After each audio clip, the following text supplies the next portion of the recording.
வணக்கம். நாளை அதிமுக மற்றும் பாஜக இடையான தொகுதி பங்கீடு இறுதியாகும் என எதிர்பார்க்கப்படுகிறது. இன்று எடப்பாடி பழனிசாமி அவர்கள் டெல்லி சென்றிருக்கக்கூடிய நிலையில் மத்திய உள்துறை அமைச்சர் அமித்ஷா அவர்களை சந்தித்து பேச்சுவார்த்தை நடத்த இருக்கிறார். அவர் டெல்லி சென்று வந்ததற்கு பிறகு இந்த தொகுதி பங்கீடானது இறுதியாகும் என எதிர்பார்க்கப்படுகிறது. தற்பொழுது அதே போன்று அன்புமணி ராமதாஸ் மற்றும் டிடிவி தினகரன் உள்ளிட்ட இருவரும் தனித்தனியாக மத்திய உள்துறை அமைச்சர் அமித்ஷா அவர்களை சந்தித்து பேச்சுவார்த்தை நடத்த இருக்கிறார்கள்.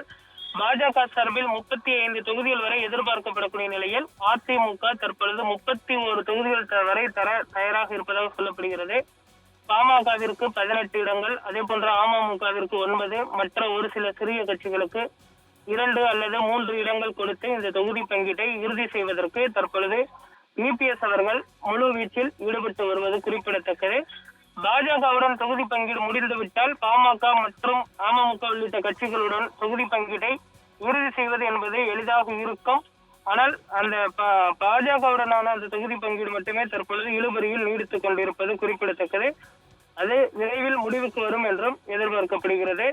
அந்த பாஜகவுடன் தொகுதி பங்கீடு இறுதி செய்யப்பட்டதற்கு பின்பு பாமகவுடன் கூட்டணி இறுதி செய்யப்படும். மத்திய உள்துறை அமைச்சர் அமித்ஷா அவர்களை 2வது 3வது முறையாக டெல்லி சென்று இபிஎஸ் அவர்கள் சந்தித்து பேசுவது குறிப்பிடத்தக்கது. தொகுதி பங்கீடு உள்ளிட்ட விஷயங்கள் குறித்து நேரடியாக அமித்ஷா அவர்களிடம் பேசியே தற்பொழுது இபிஎஸ் அவர்கள் இறுதி செய்வதாக தகவலானது வெளியாகி இருக்கிறது.